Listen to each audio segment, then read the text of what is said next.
Hi hello नमस्कार सगळ्यांना। मी सुचिता आजच्या एका नवीन व्हिडिओमध्ये तुम्हा सर्वांचे खूप खूप स्वागत करते। श्री स्वामी समर्थ स्वामींचं नाव घेऊन आजच्या व्हिडिओला सुरुवात करूया। तर बघा मैत्रिणींनो, त्या अगोदर अजूनही तुम्ही आपल्या चॅनलवरती नवीन असाल तर प्लीज लाईक शेअर आणि सबस्क्राईब करायला विसरू नका।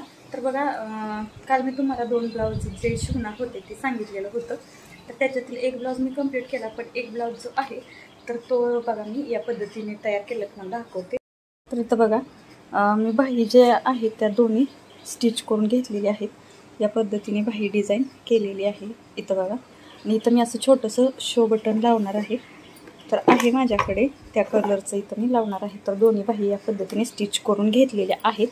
तर पुढचे जे 2 भाग असतात ते सुद्धा इथं मी स्टिच करून घेतलेले आहेत। आणि पाठीमागचा जो भाग आहे तो इथंपर्यंत कंप्लीट केलेला आहे। तर मला आणखी याला डिझाईन करायची आहे, म्हणजे डिझाईनचा गळा करायचा आहे हा। तर इथंपर्यंत मी हे कंप्लीट करून घेतलेला आहे, तर तो सुद्धा मी इथं शिवणार आहे। जे जे फॉल लागायचे होते त्या कलरचे मी आणलेले आहेत। तर इथं हे 4 फॉल मला लागायचे 5 आहेत सॉरी। तर 5 फॉल मला हे लागायचे होते ते मी आणले। त्याच्यानंतर हे 2 अस्तर आहेत तर ते सुद्धा इथं मी आणलेले आहेत। तर आता जो मी ब्लाऊज शिवते त्याला ही लेस मी वापरणार आहे आणि त्याच्यासाठी मी नोडसुद्धा आणलेले आहेत। तर इथं बघा ह्या नोड आणलेले आहेत।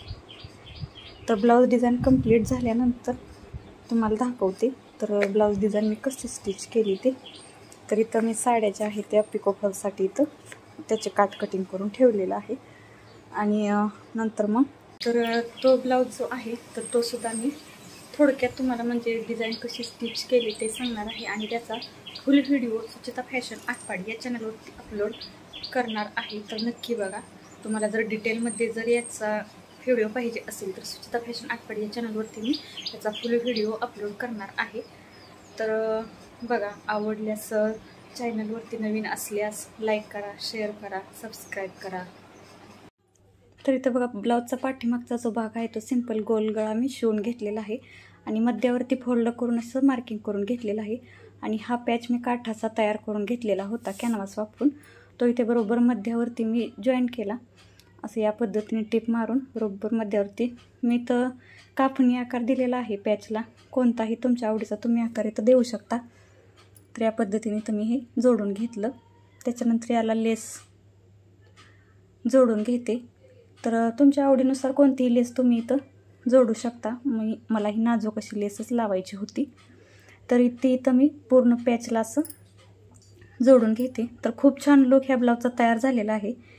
तर या ब्लाऊज डिझाईनचा पूर्ण डिटेलमध्ये व्हिडिओ पाहायचा असेल तर नक्की सुचिता फॅशन आटपाडी या चॅनलवरती जाऊन बघा। मी अपलोड करणार आहे, अजून अपलोड केलेलं नाही, तर या 2 दिवसात नक्की अपलोड करणार आहे एडिटिंग करून। एडिटिंगला थोडासा वेळ लागतो याच्यामुळं। तर इथं बघा असं या पद्धतीने मी इथं लेस जोडून घेतली। खूप छान लुक येतो याला। नॉडसुद्धा मी लावले आहेत, तुम्हाला लटकनसुद्धा दाखवते मी। एक वेगळ्याच प्रकारचे लटकन याला तयार केलेले आहेत कपड्याचेच। तर ह्या मी रेडीमेड नॉड आणलेल्या होत्या। तर इथं मी चौकोनी 2 तुकडे घेतले आणि या पद्धतीने इथं मी असं लटकन तयार करून घेते। खूप छान लटकन तयार होतं बघा। या पद्धतीने तयार करा, एक्स्ट्राच कापड कटिंग करा आणि हे ओपन करा, बाहेरच्या साईडला ओढा। बघा या पद्धतीने इथं हे जे लटकन आहे ते तयार होतं। तर सेम याच पद्धतीने दुसरंसुद्धा लटकन तयार करून घेते। आणि तुम्ही साईज तुम्हाला जेवढी ठेवायची आहे तेवढी ठेवू शकता, म्हणजे कमी जादा। तर मला एक मिडियम साईजचं मी 2 लटकन तयार करून घेतले। तर हे ब्लाऊजला इथं जॉईंट करून घेते। तर तुम्हीसुद्धा नक्की या पद्धतीचं लटकन तयार करा। आणि साडीचा जो कलर आहे तो ग्रीन आहे, त्याच्यामुळे मी ग्रीन कलरचं लटकन तयार केलेलं आहे। आणि इथं बघा क्रॉस मॅचिंग असल्यामुळे लटकन छान असं उठून दिसतंय। या पद्धतीनं छान असं आपलं ब्लाऊज डिझाईनसुद्धा तयार झालेलं आहे। कसं वाटलं ते सांगा। तर तो ब्लाऊज कंप्लीट करून पूर्ण शिवला मी आणि तो ब्लाऊज कंप्लीट केल्यानंतर इथे मी हे 2 ब्लाऊज होते कस्टमरचे, तर ते मला लगेच शिवून द्यायचे आहे। त्याच्यामुळे नंतर मग मी म्हटलं चला हे 2 ब्लाऊज ही कटिंग करून घेऊया। तर मी इथं बघा डायरेक्ट कपड्यावरतीच कटिंग करत आहे। तर छोट्या साईजचा हा ब्लाऊज आहे, छातीमाप याचं 7.5 आहे, म्हणजे किती झालं बघा 30 साईजचा हा ब्लाऊज आहे।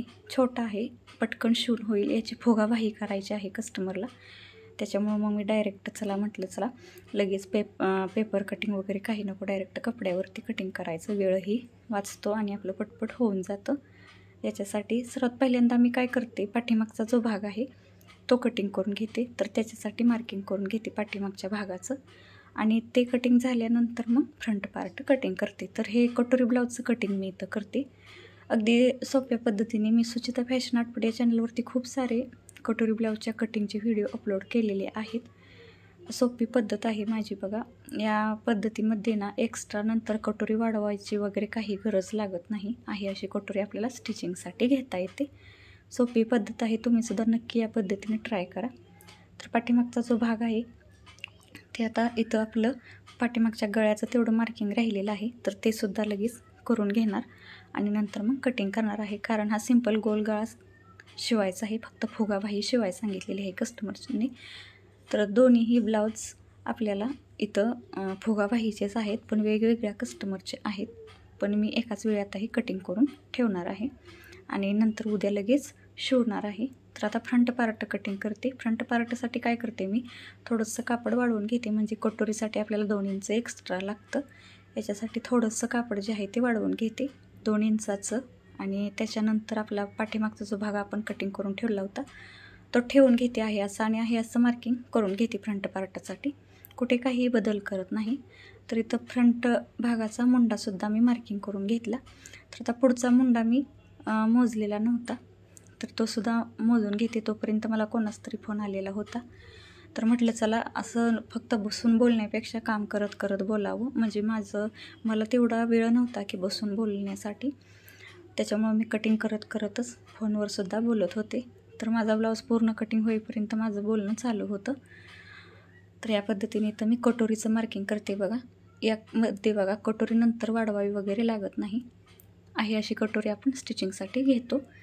तर हे अस्तरच्या ब्लाऊजचं मी इथं कटिंग करते आणि सर्वात पहिल्यांदा अस्तरचं कटिंग करून घेते आणि नंतर मग आपलं मेन ब्लाऊज पीसचं कटिंग करून घेते.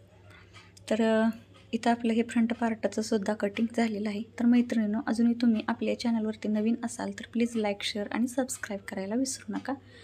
तर क्रॉसपट्टी आपलं राहिलेलं आहे, क्रॉसपट्टीचं कटिंग. त्याच्यासाठी मी फोल्ड करून कापड घेतलेलं आहे आणि क्रॉसपट्टीची मापे टाकून घेते, म्हणजे एका वेळी 2 क्रॉसपट्टी आपल्या कटिंग होतील. तर इथं या पद्धतीनं 2 क्रॉसपट्टी आपण एकाच वेळी कटिंग करते आणि मध्ये मध्ये मी फोनवरसुद्धा बोलत होते, स्पीकरवर फोन टाकलेला होता. त्याच्यानंतर आता हे कापड उरलेलंच होतं, कारण फुगाबाही शिवायची होती आणि बाहीला काही अस्तर लावायचं नव्हतं. तर हा मेन ब्लाऊज पीस आहे, याचे काट अगोदर काढून घेते आणि नंतर मग सर्वात पहिल्यांदा बाहीचं कटिंग करणार आहे. तर इथं बाहीची उंची मी घेतली मोजून, तर तेवढं कापड आहे का ते बघायचं, ॲडजस्ट करायचं आणि नंतर मग बघा इथं या पद्धतीने फोल्ड करून कापड घेतलेलं आहे, म्हणजे दोन्ही बाही आपल्या एकाच वेळी कटिंग होतील. तर आणखी एकदा फोल्ड करायचं, म्हणजे आपल्या दोन्ही बाही ज्या आहेत ते एकाच वेळी कटिंग होणार आहे. 2 वेळा फोल्ड करून कापड इथं आपण घेतलेलं आहे. तर बंद बाजूला पूर्ण उंचीचं माप टाकायचं आणि फुगाबाहीसाठी मी एक्स्ट्रा 5 इंच घेते. तर इथं 5 इंचाचं एक्स्ट्राचं मार्किंग करून घेते. तर फुग्यासाठी म्हणजे प्लेटसाठी हे 5 इंच मी एक्स्ट्रा घेतलेलं आहे. तर हा बॉक्स तयार करून घेतला आणि तिथून पुढे मग आपलं नॉर्मल जी बाही आहे त्याची मापे मार्किंग करून घ्यायची. अगदी सोपी पद्धत आहे फुगाबाहीची. अगदी 5 मिनटात फुगाबाही आपली तयार होते, खूप छान आणखी तयार होते. तर या पद्धतीनं मी सर्वात पहिल्यांदा बाहीचं कटिंग करून घेतलं, नंतर मग आपल्याला कापड ॲडजस्ट करता येतं. तर इथे बघा मध्ये कट देऊन दोन्ही बाही मी सेपरेट करून घेते व्यवस्थित. कापड खूप सुळसुळ आहे त्याच्यामुळे खूप हलत होतं, तर काळजीपूर्वक असं कापड असलं की काळजीपूर्वक कटिंग करावं लागतं. तर या पद्धतीने तर मी खालच्या साईडला कटिंग केलं आणि 2 बाही सेपरेट करून घेतल्या. त्याच्यानंतर उरलेलं जे कापड आहे ते फोल्ड करून घेतलं आणि आपण जे अस्तरचं कटिंग करून ठेवलं होतं ते सर्व पीस याच्यावरती ॲडजस्ट होईल तिथे मी असं ठेवून दिलं, कारण 4 भाग आपलं राहिलेलं होतं. बाही कटिंग आपण अगोदरच करून घेतलेलं होतं. तर या पद्धतीने हे सुद्धा भाग इथं कटिंग करून घेतलं. तर मैत्रिणी, तुम्हाला माझे व्हिडिओ कसे वाटतात, आवडल्यास लाईक, शेअर आणि सबस्क्राईब करायला विसरू नका. तर या पद्धतीने एक एक पीस मी कटिंग करून ठेवते या असं. आणि असंच माझं डेली रुटीन असतं, म्हणजे घरातलं काम आवरायचं आणि नंतर मग लगेच आपलं स्टिचिंगचं काम चालू करायचं. काम भरपूर असतं, त्याच्यामुळे वेळेला खूप महत्त्व द्यावं लागतं मला. तर इथं माझं हे कटिंग झालं. दुसरा ब्लाऊजसुद्धा मी लगेच कटिंग करून घेणार आहे. हा ब्लाऊज झाल्यानंतर हा ब्लाऊज, हा सुद्धा फुगा बाहीचा शिवायचा आहे. धन्यवाद.